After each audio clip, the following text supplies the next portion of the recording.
Chapter 5. The Horse and His Boy. Summary. Breaking away. In the land of color man, not far from Narnia, a young boy named Shasta lives with a fisherman named Arsis, whom he calls father. Shasta works hard keeping the house and helping man the net, but he is treated badly by horses who sometimes beats him. One day, the rich Lord Anardin arrives on a fine horse and demands lodging for the night. Shasta is sent to sleep in the stable, but instead he eavesdrops and overhears Anardin offer to buy him as a slave. The fisherman reveals Shasta is not really his son, a fact that is plain because, as Anardin says, Arsis is a dark-skinned colorman, while Shasta is fire and white like the accursed but beautiful barbarians who inhabit the remote north. Distressed, Shasta returns to the stable where he wonders aloud what type of man Anardin is, and to his amazement, the Lord's fine horse Bree, full name Brini Hoi Ha, answers him. Anardin is a cruel master. Together, they decide to run away to Narnia in the north, the land from which the horse was kidnapped as a foal. I've been longing to go to the north all my life, says Shasta, and they set off on the journey that very night. As they travel northward for weeks, Shasta learns the art of reading and research stories from his days as a war horse in battle. One night they are pursued by lions, and as they gallop away from the base, a Cormoran lord and his horse joins in fleeing from the lions. When they all reach safety, Shasta and Bree learn that the lord's horse, Win, is also a talking horse of Narnia. The two horses strike up an immediate report and discover they are all escaping northward, first through Acheland and then into Narnia. The horses decide to join forces and travel together despite the objections of their human readers who do not trust one another.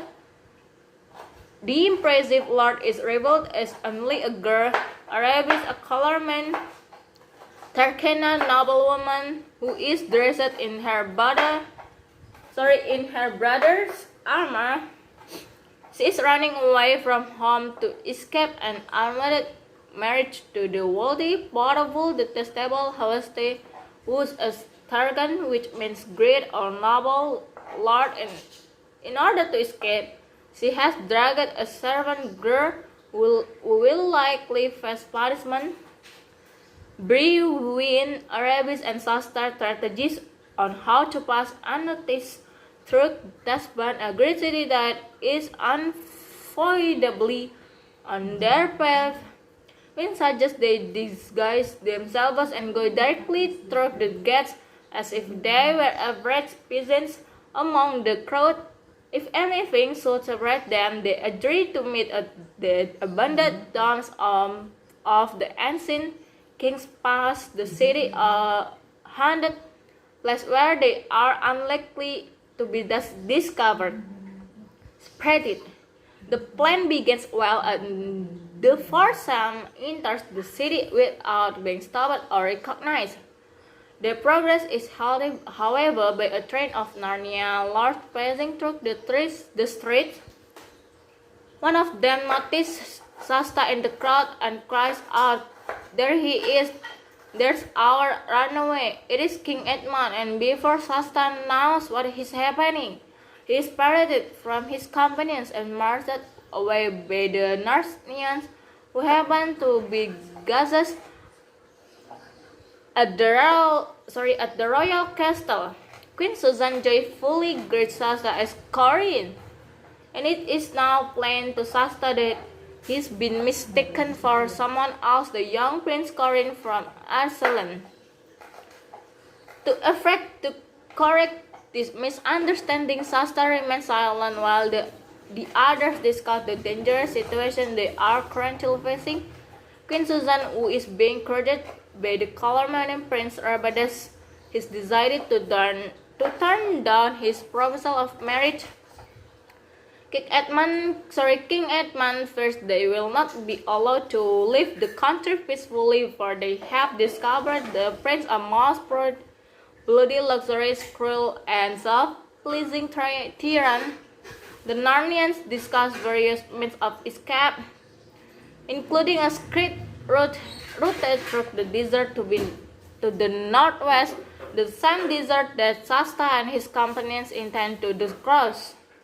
The secret route begins at the tombs of the ancient kings and heads toward Mount Pyre, a set of peaks in the distant mountains. Along the route, a narrow valley conceals a river that flows all the way to Iceland. The Narnians strike on a different plan to Tumnus the Faun suggests the stage of fake banquet aboard their ship as a cover story for their escape. They'll be able to store supplies of food and drink without being cushioned and can sleep away that night. Shasta is left alone to rest as the others depart to make their preparation. Unexpectedly, a young boy that looks just like him climbs through the window. It is the real Prince Corin, who marvels at their similar looks and urges Shasta to stay. Shasta can't be persuaded and hurriedly climbs out the window to seek his companions and continue their journey northward. He exits the city and makes his way to the eerie abandoned tombs of the ancient kings, where he spends a dreadful night alone, frightened by wild animals and the fear of ghosts. A stray cat, which Shasta mistakes for a lion, arrives to offer him the comfort of a companion, and at last Shasta sleeps. He waits throughout the next day, wondering what has happened to his companions. Meanwhile, Arabis is facing her own difficulties in Tasban immediately after Shasta and Hostel away by the Narnians. Arabis is recognized by a long-time acquaintance, Terkana, large serenity, and abiding everyday and luxury-loving but still well-meaning color-many woman. Lazarin spreads Arabis away to her home in the city and also informs her that her father is in town seeking her. Arabis is frantic to get away, and the girls devise a plan to snake her out a water door in the garden on the royal place where Lazarin will frequently visit. The horses will be led to the tombs by a groom where Arabis will rejoin them and hopefully find Shasta waiting. Things don't go according to plan, though, for when they arrive at the palace, they are nearly discovered by a party of powerful Kalaman lords. Tizro, the last ruler, his son Prince Rabades, and Arabis' would-be husband Hasta, who is now the Grand Vizier. The girls duck into a dark room and hide behind a sofa to avoid them, but to no avail. The three men enter the room, and the girls overhear a devious plot from Prince Rabades, who has been humiliated by the Narnians' successful secret escape by ship. He means to ambush and capture King Lun's castle in Encherlin, a prime location from which to invade Narnia, and from there right to Cair Prevel. He will overrun the Narnian castle, which stands unprotected, and wait the arrival by ship of Queen Susan. We will then be forced to marry him. A race against time. At last, the lords leave the chamber, and Lazarin leads Arabis to the water door, where Aravis crosses the river by boat. Aravis at the tombs of the ancient kings to find the horses waiting, and Shasta emerges from hiding to greet them all. Aravis reveals Rebed's tribal plan to attack Archland without provocation, and they set off at once to try to beat his army there. Taking the straight route through the desert that Shasta overheard from the Narnia lodge, the journey through the dark of night and blistering heat the next day at last find the rocky valley and the river. Exhausted,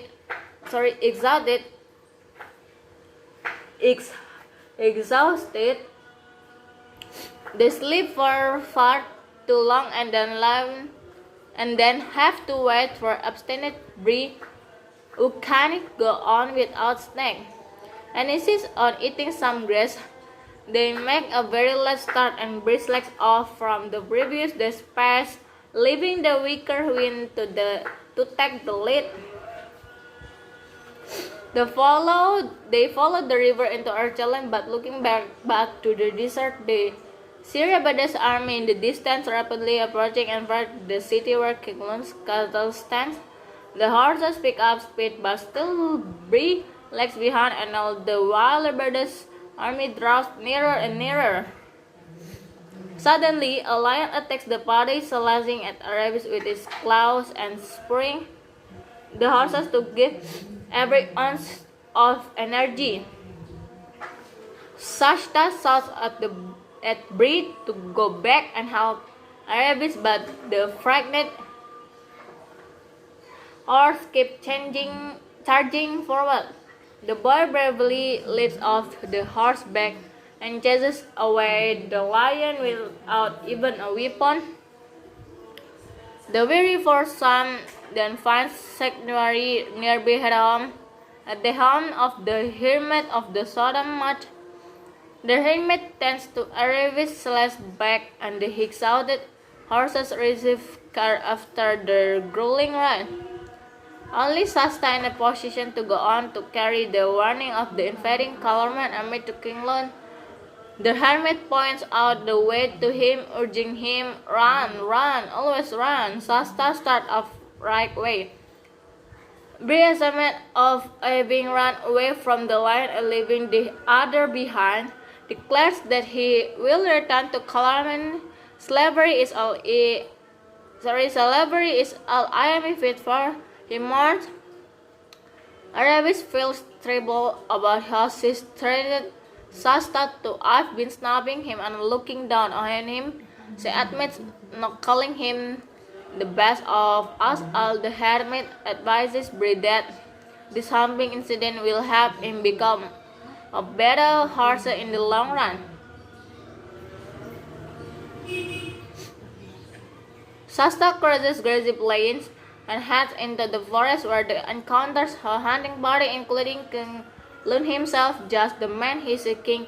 The king mistakes the boy for his son Corin, and her breathless Shasta uses the warning of Rebed's and his 200 soldiers. Shasta is given a spare horses, and they all ride swiftly to flee the castle.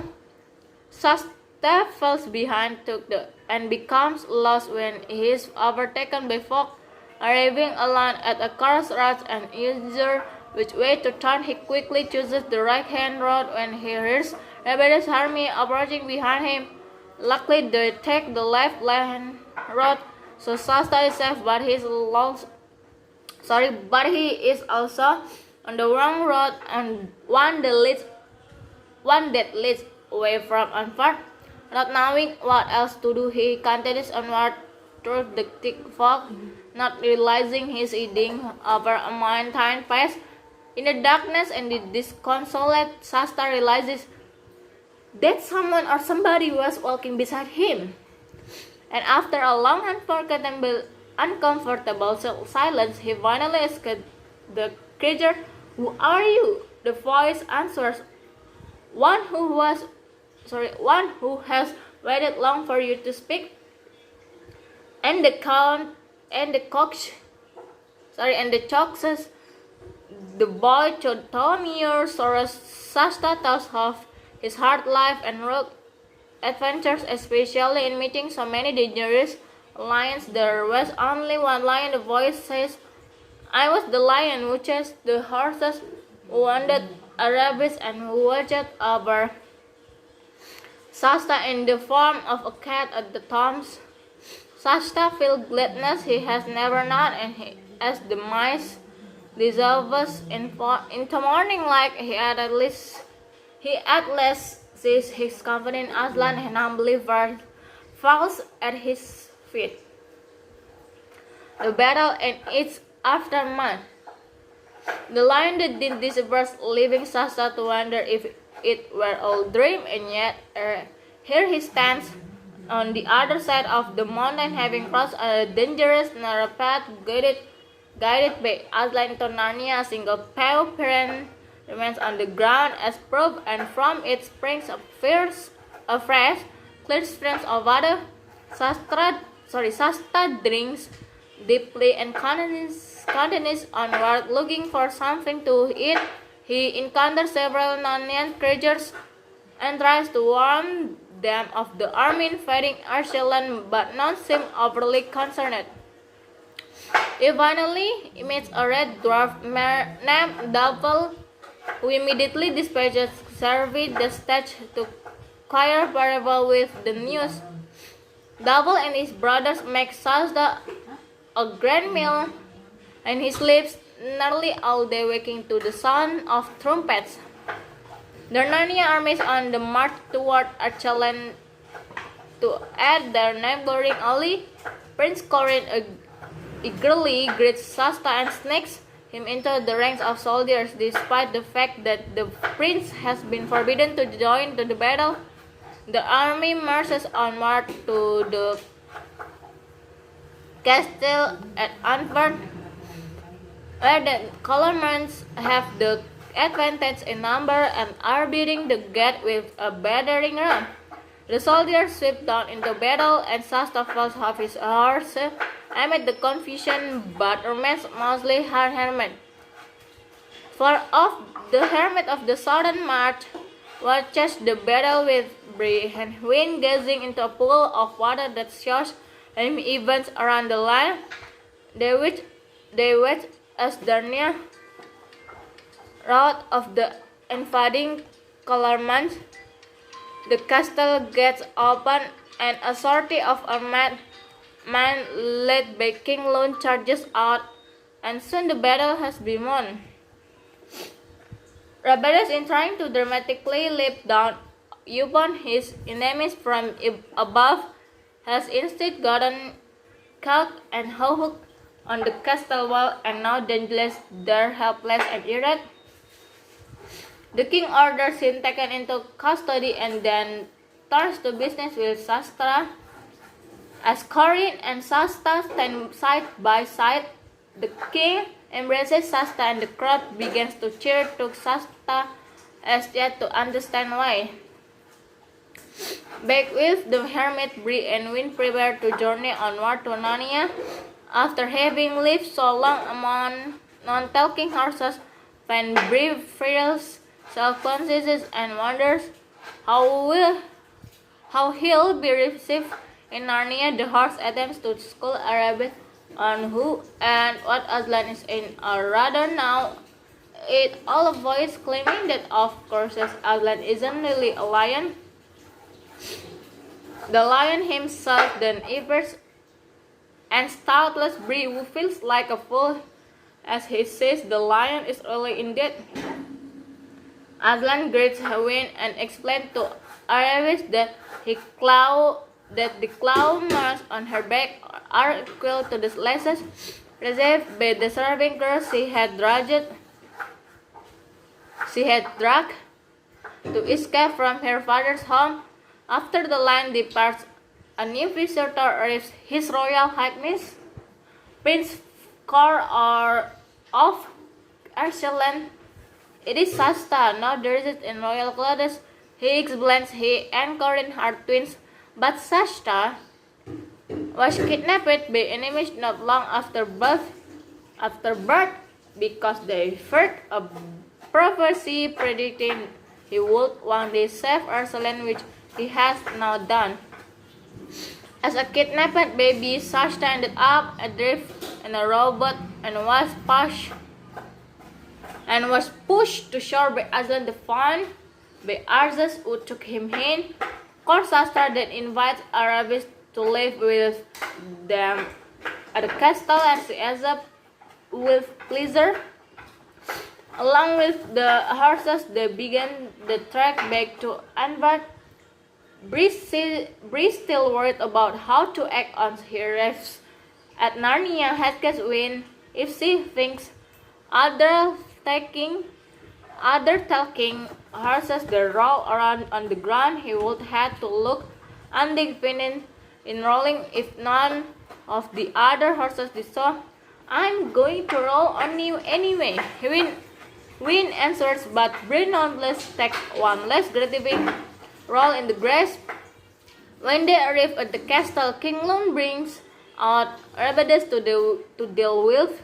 At last, the king offers to set him free upon certain conditions, but haughty Rabades refuses to hear them, cursing them and wanting to fight instead. Aslan appears and warns the arrogant prince. Take heed, your doom is very near, but you may still avoid it. Rabades project to cure Aslan and Narnia despite further warnings, and finally his punishment takes hold as his body transforms into a braying donkey. Aslan promises that the prince will return to his human self, standing before all of his people as a donkey at the temple of Tess. In Tasban, King Lune sends the donkey prince home, where he becomes one of the most peaceful